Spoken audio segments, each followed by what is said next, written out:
இப்ப இந்த வெற்றி எப்படி நீங்க கொண்டாடுவீங்க? மனச்சான்று இருந்தா எப்படி கொண்டாடுவீங்க? நான் கேட்கறது என்னன்னா, அதையும் தாண்டி நீங்க வந்து இவ்வளவு வாக்குகள் வந்துருங்க, உங்களுடைய நிலைப்பாடு எப்பவுமே ஒரு தனித்துவமா தான் இருக்கும். இப்ப நீங்க எதிர்பார்த்ததை விட வாக்குகள் அதிகமா வந்திருக்கா இல்லையா? அது மொத்தமா எண்ணி முடிக்கும் போது தானே தெரியும். மாலையில அவ்வளவுதானே எண்ணி முடிச்சா போன தடவை வாங்கினதை விட வாங்கியிருக்கோமா இல்ல அதே இடத்துல நிக்கிறோமா, குறைஞ்சிருக்குமா கூடியிருக்குமான்னு தெரியும். அதுதானே, அது அப்புறம் தான் சொல்ல முடியும்.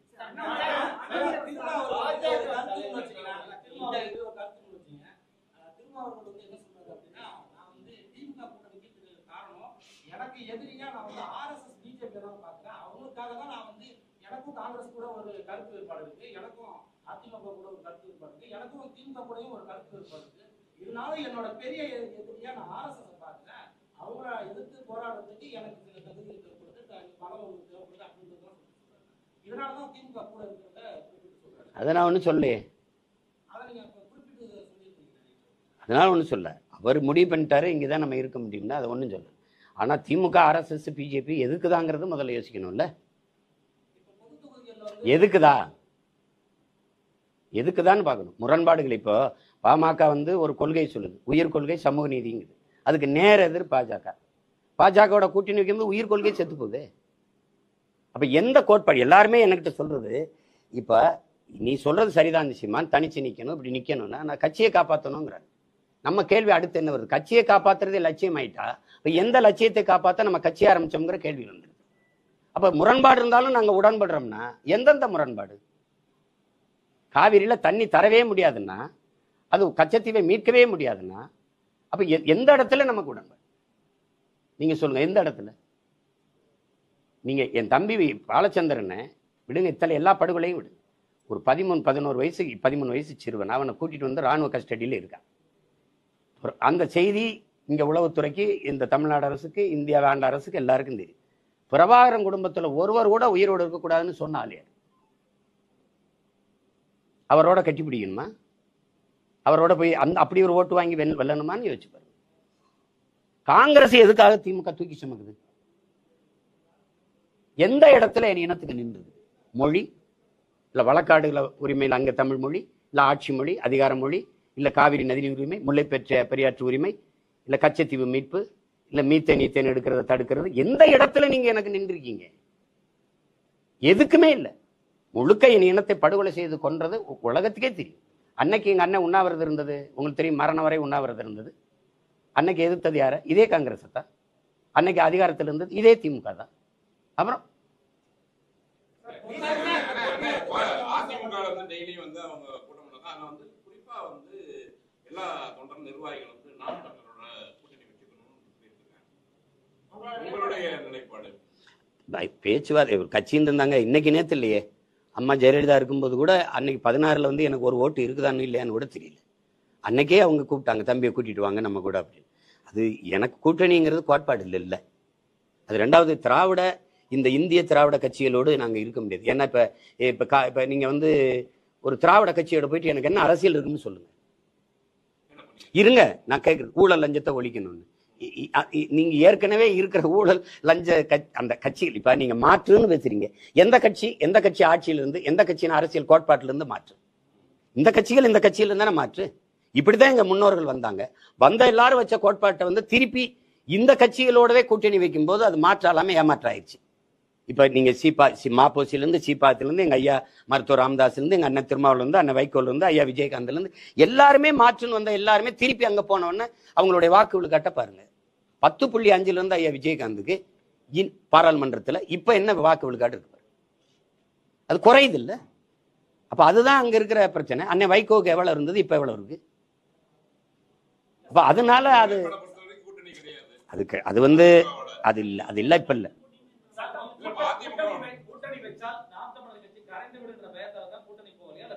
இல்ல நோக்கம் இருக்கு. இப்ப எனக்கு வந்து தம்பி உங்களுக்கு என்ன சொல்லணும், எனக்கு ஒரு கனவு இருக்கு.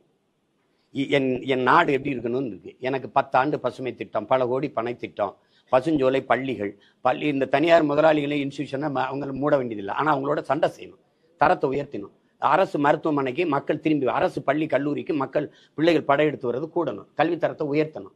எப்படி கொடுக்கணும்? தனித்திறன் கல்விக்கு முன்னுரிமை கொடுக்கணும். நீரை பெருக்கி இந்த தண்ணீர் விற்கிறத தடை செய்யணும். ஏன்னா உலக உயிர்களின் உயிர் தேவை விற்பனைக்கு இல்லைன்னு ஒரு தடுக்கணும். இந்த நெகிழி பாலித்தீன் இந்த பிளாஸ்டிக் குப்பைகளை தடுக்கணும். ஏன்னா எங்க பார்த்தாலும் என் நாடு வந்து மகாகவிதையில கவிப்பேரசு வைரமுத்து எழுதுனதை பாருங்க. நீங்க இந்திய நிலப்பரப்பு எவ்வளவு பெருசு இதோ அதளவுக்கு கடலுக்குள்ள இந்த பிளாஸ்டிக் நெகிழி குப்பை இருக்குங்கிறார்.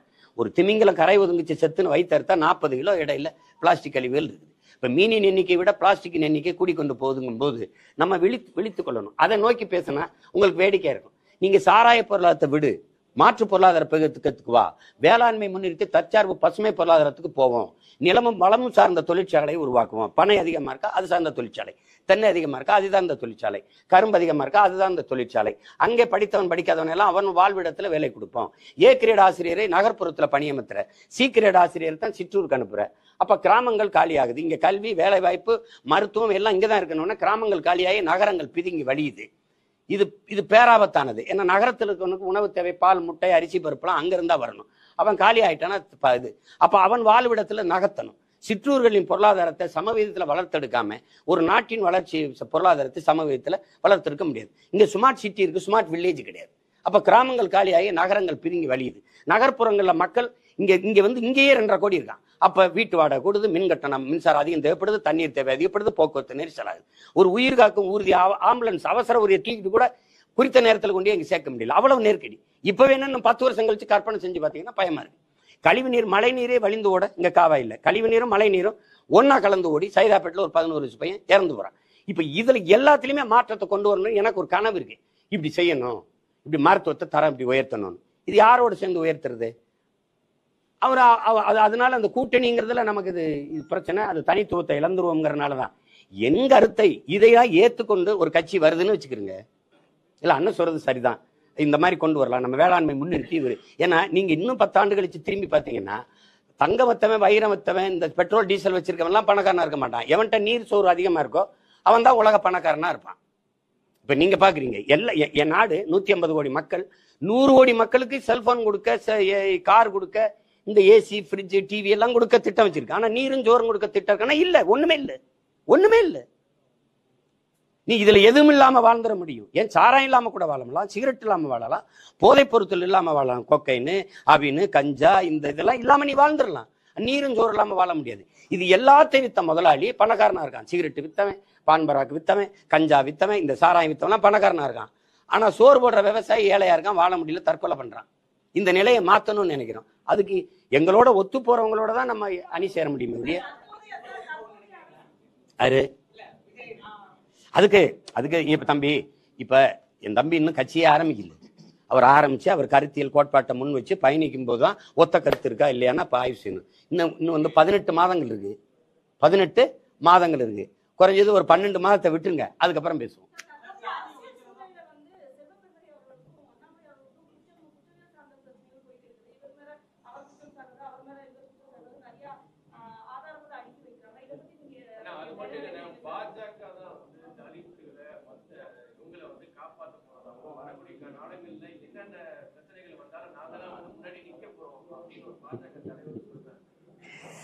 ரசிச்சு சிரிச்சுட்டு போங்க தம்பி, உங்களுக்கெல்லாம் எவ்வளவு பிரச்சனை இருக்கு, கொஞ்சம் ரிலாக்ஸ் வேணும்ல. சின்ன சின்ன அது நகைச்சுவை காட்சிகளை பாக்குற மாதிரி பார்த்துட்டு போங்க. ஒரு பொது தொகுதியில் அது ஆதி தமிழ் குடிகளுக்கு என்ன முன்னுரிமை கொடுத்துருக்குன்னு பாருங்க. நாட்டின் முதல் குடி மகன் president of India Ramnath Kovind கோயிலுக்குள்ள போய் வழிபட முடியல. ஒரு மரத்து நிழல்ல உட்காந்து குடும்பத்தோட யாகம் வச்சு சாமி மட்டும் போனார். நாட்டின் முதல் குடிமகன். இன்னைக்கு இருக்கிற பழங்குடி மகள் திரௌபதி முர்மு கோயிலுக்குள்ள போக முடியல, கட்டையை கட்டி வெளியில் நிறுத்திட்ட. நீங்க ஐயா மோடியும் அத்வானியும் உட்கார்ந்துருக்காங்க, நீங்க பார்த்துருப்பீங்க. ஒரு நாற்காலி 2 பேரும், அந்த அம்மா ஓரத்துல கை கட்டி நிக்குது. இதை விட கேவலம் ஏதாவது உலகத்துல உண்டா? ஆனால் வெளியில வந்து பாரத மாதாக்கு மாதாவை நிக்க வச்சுட்டு கை கட்டி நீங்க 2 பேரும் நாற்காலி போட்டு உட்காரீங்க. பெண்ணியத்தை எவ்வளவு மதிக்கிறீங்க, பெண்களுக்கு எவ்வளவு முன்னுரிமை கொடுக்குறீங்க, அதுவும் ஒடுக்கப்பட்ட பழங்குடி மக்கள், பிற்படுத்தப்பட்ட மக்களுக்கு என்ன முன்னுரிமை கொடுக்குறீங்கன்னு. பக்கத்துல ஒரு நாற்காலியை போட்டு உட்காருங்கன்னு. பிரசிடென்ட் ஆஃப் இந்தியாவுக்கே இந்த நிலைமைன்னா நானும் நீங்களை ஏமாத்துறேன் தம்பி. பேசுவாங்க, காதுல தேன் ஊத்தி பயன் இருக்கா தம்பி? வாயில ஊத்துனா சப்பி சாப்பிடலாம், காதுல ஊத்துனா என்ன தம்பி இருக்குது? காதுலே ஊத்துவாங்க. நிக்கல இல்ல எங்க அண்ணன் மனநிலை எங்க அண்ணன்ட்ட கேட்கறதுங்கிறத அவர் சார்ந்த இருங்க, அவர் சார்ந்து இருக்கிற தம்பி நான் கேட்கிறேன், பதில் சொல்ல விட்டுருங்க, குறுக்கு கேள்வியே கேட்டுக்கூடாது. அவர் சார்ந்து இருக்கிற, அவர் ஆதரிச்சு நிக்கிற திமுகவை கேட்கிறேன். எங்க அண்ணன் ஆராசா முதல்ல எந்த தொகுதியில நின்னாருன்னு நினைக்கிறீங்க? பெரம்பலூர்ல. அது அப்ப தனி தொகுதி. யாரு வாக்கு போட்டிருப்பாங்கன்னு நினைக்கிறீங்க? வெறும் பறையரா? நான் கேட்கறதுக்கு பதில் சொல்லணும். தனி தொகுதியா இருக்கும்போது வெறும் பறையர் மட்டும் போட்டு எங்க அண்ணன் ஜெயிச்சிருப்பாருன்னு நினைக்கிறீங்களா? இல்ல, எல்லாரும் போட்டிருப்பாங்கல்ல. இப்ப அங்க வேலை செஞ்சிருக்காருல்ல எங்க அண்ணன். இப்ப பொது தொகுதியா மாறிடுச்சு. நீ உண்மையிலேயே தமிழ் இன தலைவனா இருந்தா, எங்க அண்ணனை தாழ்த்தப்பட்டவனெல்லாம் தமிழை நான் பாக்குறதா இருந்தா என்ன சொல்லிருந்தா, நீ நில்லு ராஜான்னு சொல்லியிருந்தா, பறையர் மட்டும் இல்ல எல்லாரும் போட்டிருப்பான். போட்டு தானே போன தடவை ஜெயிச்சாரு. நீங்க நீலகிரிக்கு எடுத்துட்டு போறீங்களே. அப்ப உங்களுக்குள்ள சாதியை என்ன? அவர் தாழ்த்தப்பட்டவனாவே நீ பார்த்துட்டு இருந்திருக்க. நாங்க அவரை தமிழனா, ஆதி தமிழனா நாங்க பாக்குறோம். இப்ப ரெண்டுக்கு வேறுபாடு இருக்குல்ல. இதே தானே எங்க ஐயா இளையராஜாக்கு பிஜேபி செஞ்சுச்சு. நீ ராஜ்யசபா கொடுத்த, அங்க ஒரு விளையாட்டு வீரர்கள் கொடுத்தா, அங்க ஒரு பிற்படுத்த ஒடுக்கப்பட்டவர் கொடுத்தா, இங்க தலித்து கொடுத்தவங்க. எங்க ஐயாவுக்கு நீ தகுதி பார்த்து கொடுக்கல. அவன் ஈடு இணையற்ற இசை மேதை, 21ஆம் நூற்றாண்டில் ஆகச் சிறந்த இசை மேதை. அவர் தகுதி பார்த்து நீ கொடுக்கலையே, நீ தலித்துன்னு தான் கொடுத்தங்கும் போது கோபுரமா வராது. இதான் பிஜேபி தாழ்த்தப்பட்ட மக்கள் பக்கம் நிக்கிறது. சரி, அதே இது வந்து நீங்க அயோத்தியில அகிலேஷ் யாதவ் போய் ஒரு தாழ்த்தப்பட்ட ஒரு மகனை நிறுத்தி வென்றுட்டாரு. அதை பிஜேபி செஞ்சிருந்தா பொது தொகுதியில சரியா இருக்குடா அப்படின்னு நம்ம பேசலாம். அம்மையார் ஜெயலலிதா கூட தலித்தலின் மேல ஐயா கொண்டு திருச்சியில் நிறுத்தி வெல்ல விட்டாங்க. அப்படி திமுக தான் முயற்சிச்சிருக்கா தம்பி? அதிமுக உங்களுக்கு தெரியும், சமைச்சு வைக்கிறாரு சாப்பாடு ஐயா தனபால் அவர்கள். இவங்கெல்லாம் சாதி இதில் சாப்பிடல. ஒரு தடவை மறுபடியும் சமைக்கல. கம்ப்ளைண்ட் போது குற்றச்சாட்டு வந்து இந்த ஜெயலலிதா அம்மையார் கூப்பிட்டு கேட்குறாங்க, என்ன தனபால் ஏன் சமைக்கணும்? அழுகிறாரு. ஏன் அழுகிறீங்க? போன தடவை சமைச்சு வச்சம்மா, சாதி பார்த்துட்டு யாரும் சாப்பிடல. இந்த தடவை சமைச்சேன்னா வீணாத்தான் போயிரும், நம்ம சமைக்கலாமான்னு. இருங்க நான் பார்த்துக்கிறேன்னு உணவுத்துறை அமைச்சரா போடுறாங்க. அது சேட்டை தான். ஆனா அவரை இது பண்றீங்களாடா, உணவுத்துறை அமைச்சரா போடுறேன். மறுபடியும் அவரை இழிவுபடுத்துறாங்க. அப்ப நான் வரைக்கும் யாரு வந்தா, நீங்க வரும்போது நான் உட்பட எல்லாரும் எந்திரிச்சு நிக்கிற ஒரு இடத்துல உங்களை உட்கார வைக்கிறேன்னு சபாநாயகர் ஆகுனாங்க. அது மாறுது. ஆனா நீங்க அப்படி எதையுமே செய்யலையே. ஆனா நீங்க பெரியார பேசிருக்கீங்க, பேரறிஞர் அண்ணா பேசிருக்கீங்க, சமூக நீதி பேசியிருக்கீங்க. இந்த பாருங்க, இங்க முதலமைச்சர் உட்கார்ந்துட்டாருங்க, எங்க அண்ணன் ஆராசா இங்க உட்கார்றாருங்க. எந்திரிச்சு இங்க உட்கார சொல்லி தன் மகனை உட்கார வைக்கிறாருங்க. எம்பட்டு பெரிய சனாதன எதிர்ப்பு, சமூக நீதிங்க. ஏன் இவருக்கு இங்க அண்ணன் எங்க ராசா உட்காந்து இங்க உதயநிதி உட்கார்ந்தா என்ன பின்னாடி இருக்கையில புண்ணாயிருமாங்க? எதை பத்தி பேச உங்க தகுதி நேர்மை வச்சிருக்கு? நீங்க ஒரு பொது தொகுதி தானங்க எங்க அண்ணன் கேட்டார் திருமாவளவன், தகுதி இல்லையாங்க? காங்கிரஸை விட, விடுதலை சிறுத்தைகளை விட காங்கிரஸ் பெரிய கட்சின்னு யாராவது சொல்லுங்க, நான் இப்படியே நிறுத்திட்டு போயிடுறேன். 23 விழுக்காடு ஆதித்தமிழர்களுக்கு வாக்காடு, 13 விழுக்காடு வாக்கு திமுக பெற்றுக் கொடுக்கறது எங்க அண்ணன் திருமாவளவன். காங்கிரஸுக்கு அத்தனை விழுக்காடு இருக்காங்க. எதுக்கு 10 தொகுதி? என் இனத்தை கொன்னதுக்கா? கச்சத்தீவத்தை மீட்டு தராதுக்கா? காவிரி நதிநீர் உரிமை பறி கொடுத்ததுக்கா? எதுக்காக காங்கிரஸுக்கு 10 தொகுதி? 10க்கும் 10 ஜெயிக்க வச்சு ஏன் அனுப்பணும்?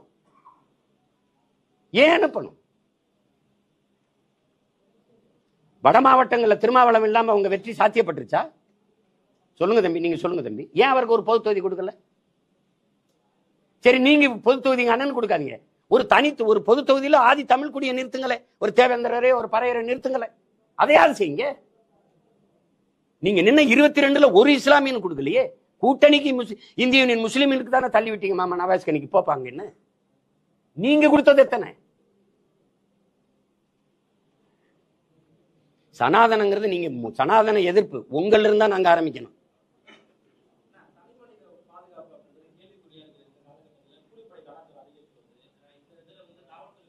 அதிகரிச்சு வர்றது யார் ஆட்சிக்கு வந்த பிறகு?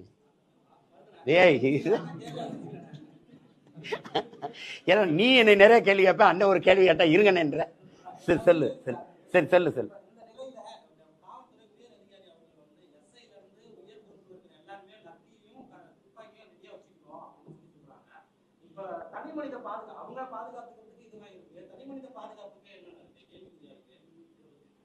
இல்ல, தம்பிக்கு கூட ஒரு துவக்க கொடுத்துருக்காங்க, ஆம்சாங் கூட.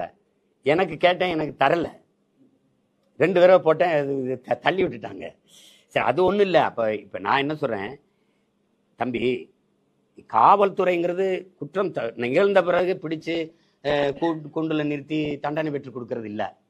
நம்ம தலைவர், எங்க தலைவர் எங்களுக்கு கற்பிச்சது, காவல்துறை என்பது குற்றவாளிகளை பிடித்து கூண்டில் நிறுத்துவதல்ல அவர்கள் வேலை, குற்றவாளிகளே உருவாகாத ஒரு சமூகத்தை உருவாக்குவதான்னு. நம்மால துப்பாக்கி லத்தியில வச்சு இதை சரி செய்ய முடியாது. கற்பித்தல் தான், அன்பு தான். அதை நியாயமா பேசி அதை புரிய வைக்கணும். அதை இது பண்ணும். நீங்க வந்து எதுக்கு குண்டாஸ் போடணும்னே உங்களுக்கு தெரியல. மீம்ஸ் போடுற மேல குண்டாஸ் போடுறீங்க, உங்களுக்கு எதிராக ஒரு வலையொலியில் ஒரு கருத்து சொல்ற மேல குண்டாஸ் போடுறீங்க, கொலை செய்யறவன சும்மா தூக்கி அவனை விசாரணையே இல்லை. ஏன் கொன்ன, எதுக்காக கொன்ன, யார் சொல்லி கொன்ன, நீ கொல்றதுக்கான நோக்கம் என்ன, இந்த விசாரணையே வெளியில வரலையே.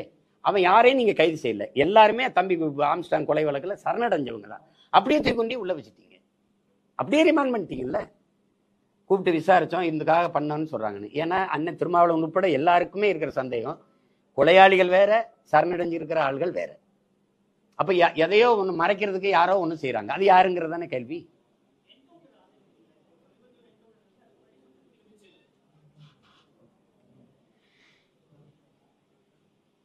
இதுக்கு எப்படி பதில் சொல்றதுன்னு தெரியல. என்கவுண்டர் எதுக்காக செய்யப்படுதுன்னு இருக்கு.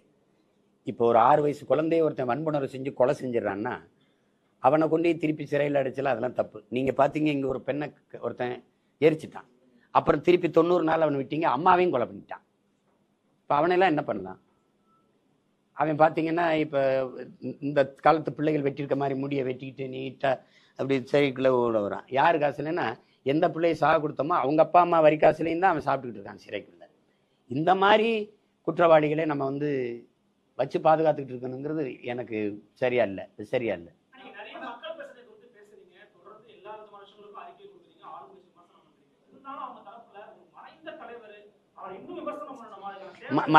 மறைந்தவர் தானே ஹிட்லரு. நீங்க அவனை கொடுங்கோலன்றீங்க, மறைந்தவர் தானே. அப்படின்னா மறைஞ்சிட்டா அவங்க செஞ்ச தீமையெல்லாம் மறைஞ்சிரும்னா அது எப்படின்னு சொல்லுங்க. நீங்க செய்த குற்றம் சரித்திரத்துல இவன் துரோகின்னு சொல்றீங்க, எப்படி சொல்றீங்க? எங்க பாட்டனுக்கு எதிராக இருந்த காக்கை வெண்ணியன துரோகின்னு எப்படி சொல்றீங்க? இறந்துட்டார், புனிதர்னு சொல்லிடுவோம். எங்க பாட்டனுக்கு காட்டி கொடுத்த நல்லாங்கிற சமயக்காரர் இருக்கான், தீரன் சின்னமலை காட்டி கொடுத்தாரு. அவர் வந்து இங்க சாப்பிடுவாரு. ஒரு அப்ப பங்கர் அப்பவே பதுங்குழியில வந்து காட்டி கொடுத்தா அவனை இப்ப அவன் செத்துட்டான். ஐயோ ரொம்ப நல்லவன் வரலாற்றை பதிவு பண்ணிடலாமா? சொல்லுங்க. நீங்க செஞ்ச செயல்கள் தான் உங்களை காலமுறை அது நல்லவரா கெட்டவரான்னு எடுத்துட்டு போகும். நீங்க அதிகாரம் இருக்குங்கிறதுனால புனிதர் பட்டம் கட்டின எடுப்பது எப்படி நீங்க ஏற்பீங்க? எப்படி ஏற்பீங்க? இப்ப இயேசுவை காட்டி கொடுத்தாரு யூதாஸுங்கிறீங்க, இயேசுவும் இறந்துட்டாரு யூதாஸ் இறந்துட்டாருன்னு வச்சுப்போம். யூதாஸ் நல்லவர் தான் அப்படி சொல்லுவீங்களா? அப்ப நீங்க ஏன் இறந்து போன ஜெயலலிதா எம்ஜிஆர் எல்லாம் பேசுறீங்க? ஏன் பேசுறீங்க? ஒருத்தர் இறந்துட்டதுனாலே அவர் புனிதர் ஆயிடுவாங்கிற கருத்தை எப்படி நம்ம ஏற்க முடியும் சொல்லுங்க? எங்க அண்ணன் காசி ஆனந்த கவிதை தான், செத்தாலும் புலிகள் தான், அவர்கள் வாழ்ந்தாரும் மலத்தில் நிறைய புழுக்கள் தான் எழுதினார். அந்த அந்த படுகொலை அப்போ அதுதான் உங்களுக்கு நினைவூட்ட வேண்டியது இருக்கு.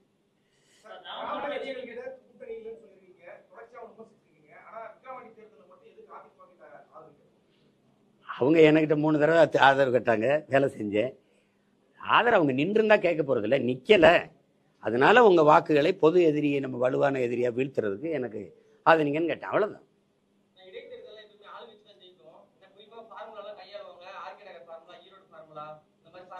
திருமங்கல ஃபார்முலா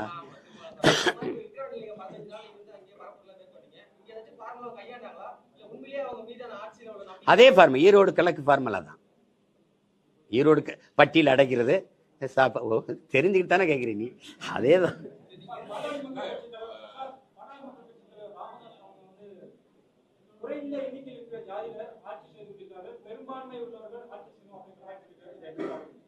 அது எங்க ஐயாவுக்கு வந்து இப்போ என்னன்னா, இப்போ நாங்கள் ஐயாவை பெரிதாக மதிக்கிறேன், ரொம்ப பெரிதாக மதிக்கிறேன். ஆனாலும் சொல்றேன், பல முறை திமுகவோட கூட்டணி வைக்கும்போது எங்க ஐயாவுக்கு தெரியலையான்னு கேட்கிறேன்.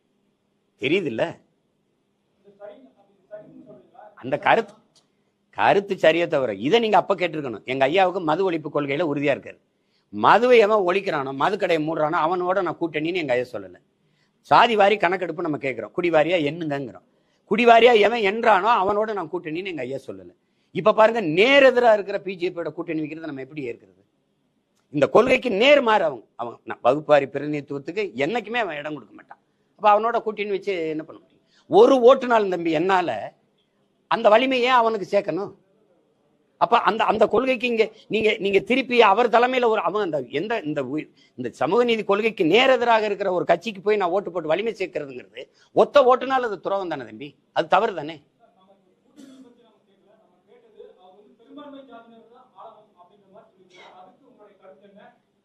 பெரும்பான்மை சாதின்னு நீங்க சொல்ல வேண்டியதில்லை. இந்த மண்ணின் பிள்ளைகள், இந்த மண்ணில் இருக்கிற இந்த பூர்வீக குடிகள், இந்த நிலம் சார்ந்தவன், மாநில உரிமைன்னு ஒன்று இருக்கு தம்பி. மாநில எல்லை பிரிப்பு, நீங்க மாநிலத்தை பிரிக்கிறீங்க. மொழிவாரி தான் தேசிய நிலங்கள் இனங்கள் நிலங்கள் நீங்க பிரிச்சிங்க. அந்தந்த மொழிவழி தேசிய இனத்தை அந்தந்த மொழிவழி மாநில மகன் ஆளும்போது அவனுடைய உரிமை பாதுகாக்கப்படுது, அவனுடைய மொழி பாதுகாக்கப்படுது. இப்ப கர்நாடகால 100 விழுக்காடு தனியார் தொழிற்சாலையில கூட அந்த மண்ணின் மக்களுக்கு வேலை கொடுக்கணுங்கிற ஒரு சட்டம் ஏற்ற முடியும். எங்களுக்கு அப்படி இல்லை, நாங்க 20 விழுக்காடை தொடர்றதே பெரிய போராட்டமா இருக்கு. அதனால நீங்க சாதின்னு எடுத்துக்காதீங்க. இந்த மண்ணின் மக்கள், இந்த மண் சார்ந்த, இந்த மொழி இனம் சார்ந்த ஒரு மகன் ஆளணுங்கிறதுல, அந்த கோட்பாட்டுல எங்க ஐயாவோட கருத்துல நான் உடன்படுறேன்.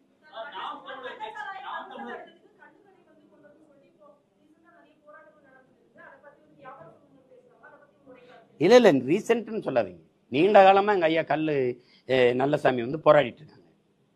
அரசியல் சாசனமே கல் உணவின் ஒரு பகுதின்னு தான் சொல்லுது.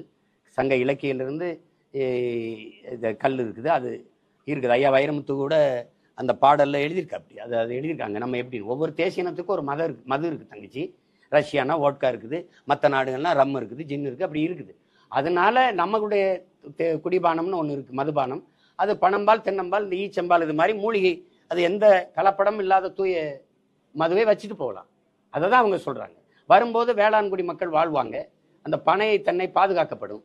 இல்லைன்னா 150 ஆண்டு கால பனை காலவாய்க்கு, செங்கல் காலவாய்க்கு 100 ரூபாய்க்கு 150 ரூபாய்க்கு விற்கப்படுது. அதை பத்தி நம்ம கவலைப்படுறது இல்லை. அதனால அது இந்த சீம சாராய கடைகளை ஒழிச்சிட்டு நம்ம கல்லு கடையை திறந்து விடுவது சரிதான்.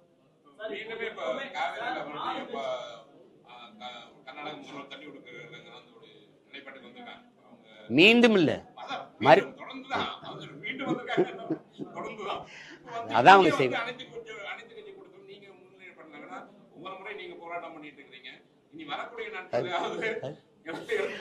அரசு கூட்டுற அனைத்து கட்சி கூட்டத்துக்கே என்னை சேர்க்காது.